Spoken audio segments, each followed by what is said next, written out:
Welcome everybody, welcome back to Formula 4 Average. Due to some vacation time, so it happened that I took one race weekend off, but now I'm back with the review of Belgium Grand Prix at Spa. And although there was no, let's say, weather conditions that got involved or some big controversies, I believe that still it was a very entertaining race.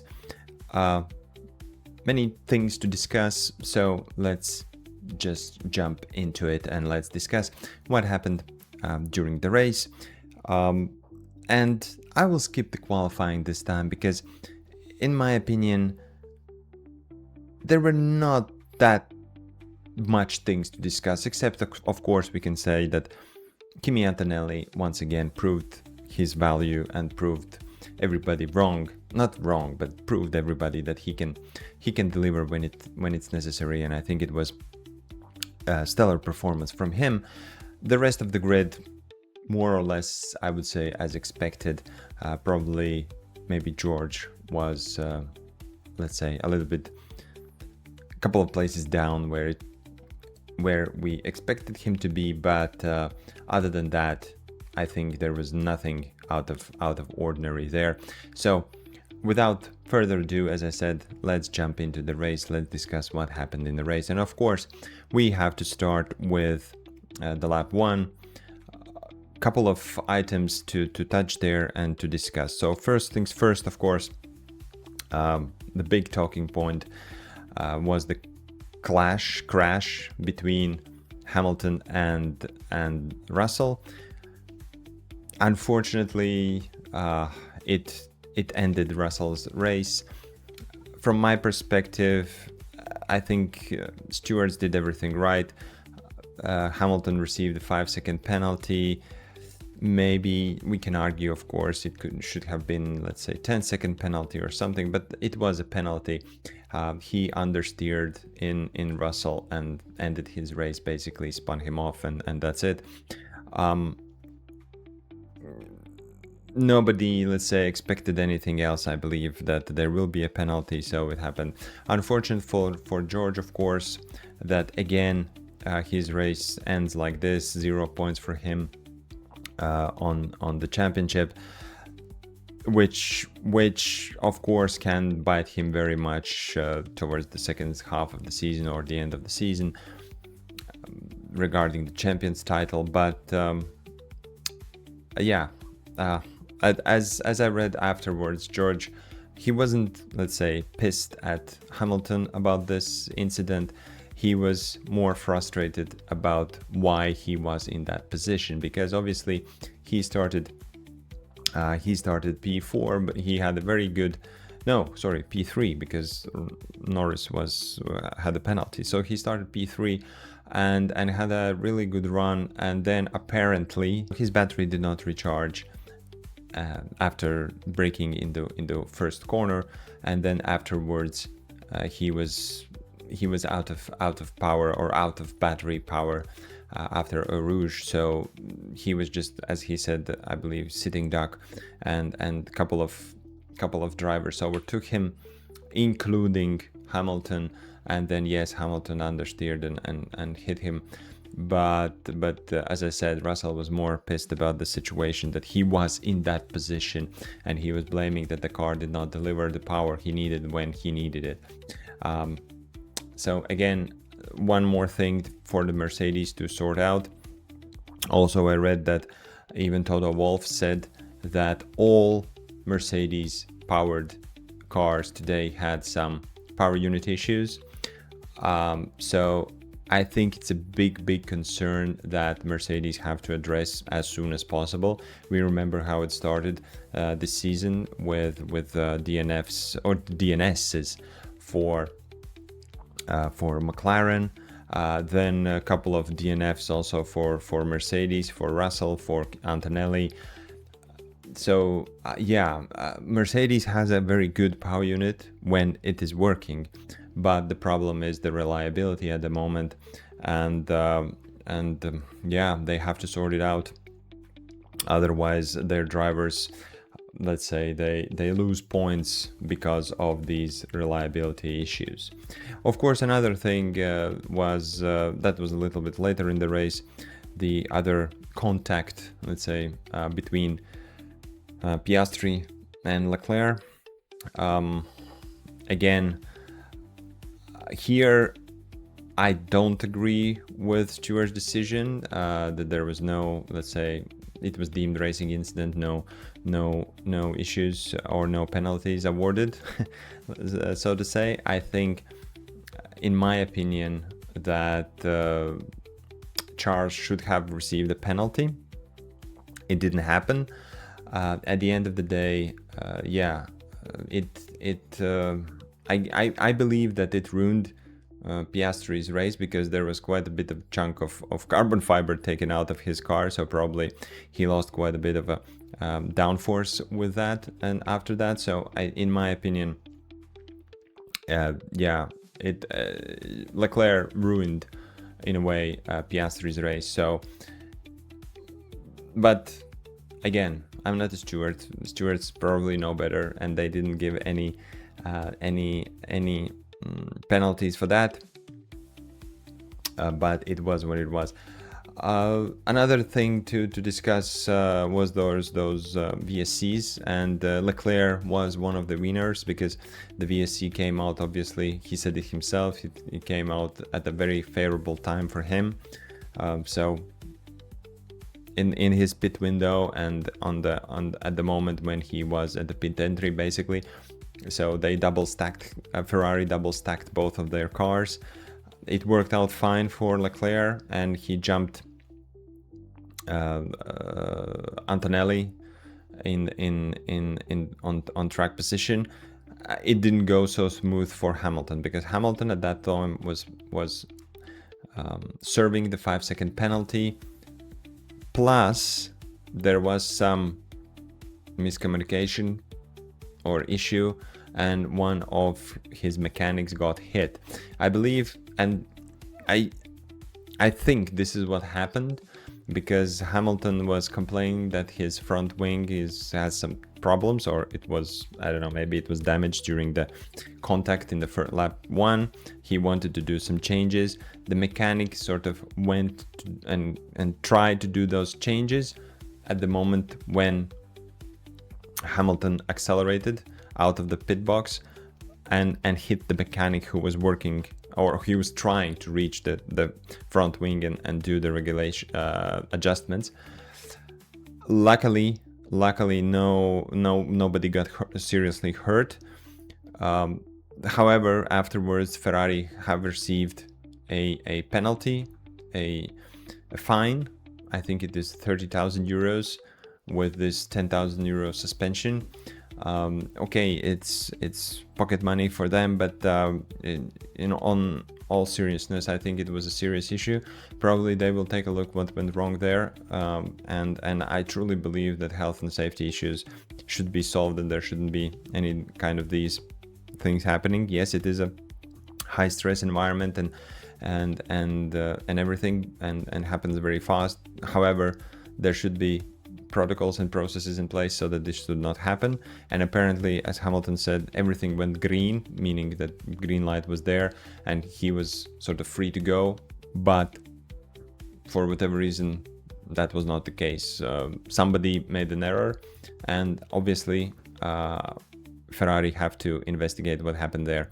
And this 5-second penalty plus this mishap, because Hamilton lost a couple of seconds there because he started to accelerate, then he hit the mechanic, then obviously he braked, and then he restarted again, and he lost a couple of more seconds there, and that actually brought him back a couple of places.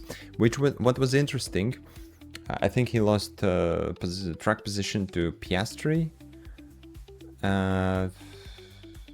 Who else? No, I think he lost just to Piastri, because Norris, but Norris at that time he had not pitted yet, so it was not a big issue. So he lost track position to Piastri. And what was interesting, after he came out, and this was something, or it is particular for Ferrari, and also Leclerc commented on this, that there was a window after the first pit stop. They both got hard tires, and a couple of laps, or was it even 10 laps or something, they were slow. They came out of the pit stop and they were slow. Ferrari were slow. Hamilton dropped back. I think it was like he was even 7 or 8 seconds behind Piastri at that. He was losing time. He came out of the pit stop, was it 3, 4, 5 seconds behind because of all the things that happened in pit stop, and then he was losing time, and he was complaining to the team also, saying that he's slow. They didn't adjust his front wing, and he's struggling out there. And then lap 30, or I think it was even a little bit earlier, 27, 6 or whatever, he started to come back, and he caught, eventually, we know that he caught Piastri and he surpassed him. And it was surprising to see that he was losing time and then he was gaining time. And yeah, it's interesting. There is some tire window, whatever, something, balance, whatever there was, that it was very obvious that Hamilton was losing time at the beginning or straight after the pit stop, and then the car came alive, and then he got his pace back and he caught Piastri. He didn't manage to catch Verstappen. There was like 3 seconds or whatever was the gap at the end of the race, but he caught Piastri. And at some point I thought that, okay, he will just drop back and maybe lose, I don't know, position to Hajar, who was coming. But no, he recovered, and the same, well, not the same, but similar situation with Leclerc. He also was, because of the pit stop, because of this VSC and pit stop and everything, so he gained track position over Antonelli. Then Antonelli caught him, and when Antonelli passed him, Leclerc was quick again. He was right on his tail all the time, like 1 second, something, 0.9 seconds, and there was like 5 or some laps there when Leclerc was on Antonelli's pace. Eventually, yes, Antonelli also drove away a little bit, like 2 seconds. But it was surprising to see that the Ferrari, it was very obvious for Ferraris that they didn't have the pace. And then towards the end of the race, they started to regain the pace, or whatever you call it. But yeah, it was interesting to see. So I think those were the main things. Overall, of course, great race from Antonelli. Yes, he lost track position to Leclerc, as I said, during this Ferrari favorable VSC. But then he caught Leclerc, surpassed him, and never looked back. I think Antonelli once again proved that he is the favorite this season. The way he drives, the way he handles. If he does not make a mistake, or if his car does not fail him, then he's unstoppable force, I would say, and that's interesting to see, because we still need to remember that he is only 19 years old. This is only his second season in Formula One. So I think it's just pretty amazing to see what he is doing in the car. So yeah. With that being said, let's take a look at the race results. Obviously, we discussed a lot the action, what happened on the track. Antonelli, Leclerc second, then Verstappen, and then came Lewis Hamilton and Piastri. And I must say, for Hajar and Norris, relatively great races. For especially for Hajar, I must say, he started P21, I believe, because of the penalties. So he started way back and managed to crawl back to P6. And I don't know, to be honest, what happened with Hajar. He took 2 pit stops, I think, in the very beginning of the race. I don't know why, but without that second pit stop, which, let's consider that the pit stop is 20 whatever seconds, something around 20 seconds. I don't know exactly how much is it in Spa, but he was only 23 seconds behind Antonelli. So if he would have taken only one pit stop, he would be, let's say, fighting for a podium, in my opinion. So a very good race from Hajar. We didn't see much of him during the race, but because the action was somewhere else. But he did a very solid race. He had a good race pace, and yeah, he did a very good job, in my opinion.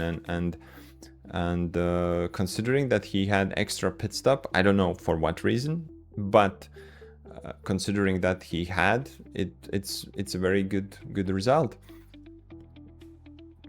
Same I can say for Norris. Yes, he didn't start like P20, he started P13, and yes, he is in a McLaren, and so all of the, let's say, others who are behind him, sort of obviously he should have overtaken, and he did.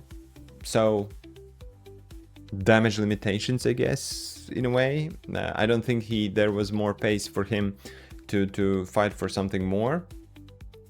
I think they optimized their strategy, their race, meaning McLaren, and did a solid race. I'm not sure was there anything else left on the table for Norris. So I think in that sense, he also had a relatively good race. Of course, he wanted to start the way up, but overall, I think very close. 24 seconds behind Antonelli. In a nutshell, that's not much. Then P8, also very great result for Bortoleto, and I heard his team radio after the race, and I think he was the most excited driver about his result. He was very happy, the team was happy, everybody congratulated each other. So it was just great to see, and for him, 4 points. Is it? Yes, 4 points for him, for team. Yeah, it's a great result. Good to see that. And yeah, unfortunately, his teammates still pointless. The way I mean it, no points in this season. Compared to, if we take a look at comparison, 49 seconds, and Bortoleto was 49 seconds behind Antonelli at the end of the race, and Hülkenberg 78 seconds, so more than 1 minute, almost 1 minute 20 seconds. So quite a considerable also difference between them, and as they are in the same machinery, they are always compared. So I must say that this year, unfortunately, Hülkenberg cannot compete with his very young teammate, and his teammate is the one who is bringing the points for Audi at the moment. So Hülkenberg needs to do something about his year in the second half of the year, otherwise yeah, it's not looking good. And the last point, sorry, not last point, the 2 points went to Lindblad. Also very good race from his side.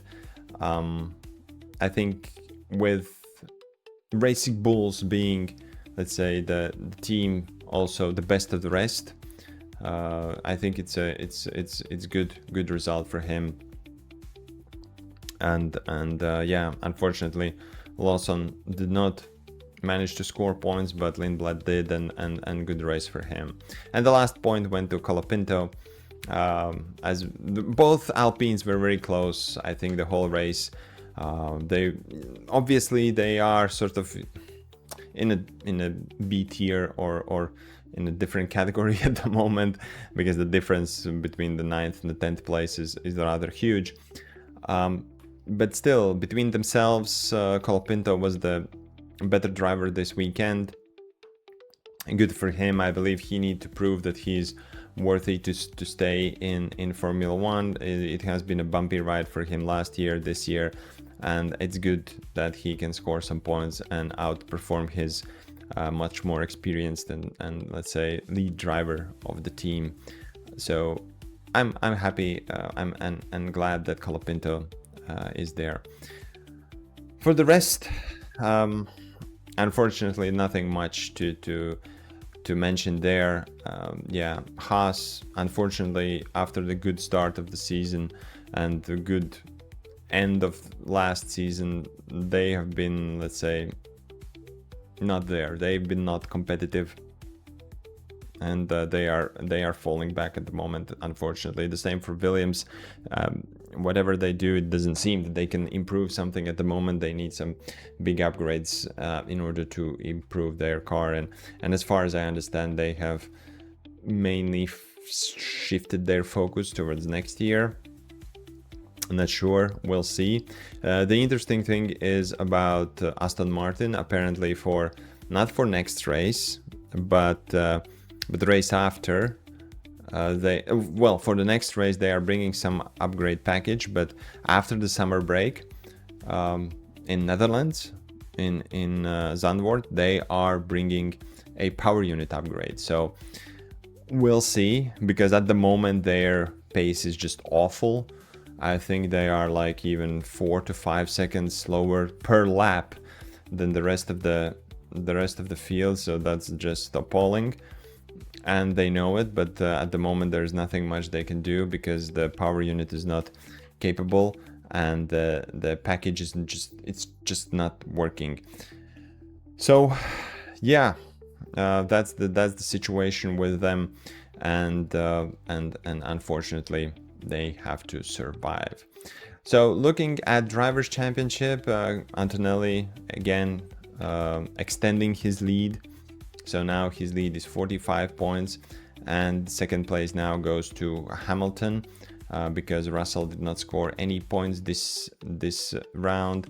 So Hamilton takes again P2 in the Drivers' Championship. Of course, it's only 5 points ahead of Russell, but still. And then comes Leclerc, a good amount of points in the last 2 races. So he has sort of closed the gap to the top 3, now only 28 points behind. So yeah, good amount of points for him. And then comes Norris and Piastri, and then Verstappen, Hajar, and the rest of the pack there. But yeah, good amount of points for Ferrari, good amount of points for Mercedes. Of course, only one car scoring for Mercedes, and it's not looking great for them in the Constructors' Championship, because now they are only let's say not only, they are 73 points ahead, sorry. But yeah, 73 points, it can be diminished in a couple of races if they continue, if their reliability is not great. So they have to fix that in order to secure Drivers and Constructors' Championship, because I think at the moment this is their biggest flaw, that their reliability is not there. They have a fast car, but not a reliable car. So this is something they have to address. So the last thing that I want to take a look or refresh the memory about is our favorite topic of this season, super clipping. And I was listening to onboard sounds, let's put it that way, how the engine sounds and everything, and you could hear how much that the engine is starving for energy and those at those long straights of Spa. And yeah, here I have selected 3 cars. This is from qualifying: Antonelli, Verstappen, and Leclerc. So our top 3 let's say finishers of the race, but here I selected, of course, as I said, the qualifying laps because also they are different power unit manufacturers, so it's interesting to see. And of course here we are looking at here this straight between corners 4 and 5, and we see that in the, let's say, already in the middle, or not even the middle, 1/3 of the straight after Eau Rouge, the cars are already starting to starve for energy, and you could hear it. And this just shows here. You see again on the bottom, they are full throttle. They are here coming up this Eau Rouge mountain or hill, whatever, ascent, and then they reach the top speed somewhere here. Depending on the car, you see 328, 327, 327, and then they run out of battery and they are losing power. And before they hit the brakes, they have reached for Ferrari 311, for Verstappen 314, and for Antonelli the situation is a little bit better, 317. But on average they lose somewhere from 10 to even 15 kph before they even get to the braking point. So then they lift and coast, and then they hit the brakes.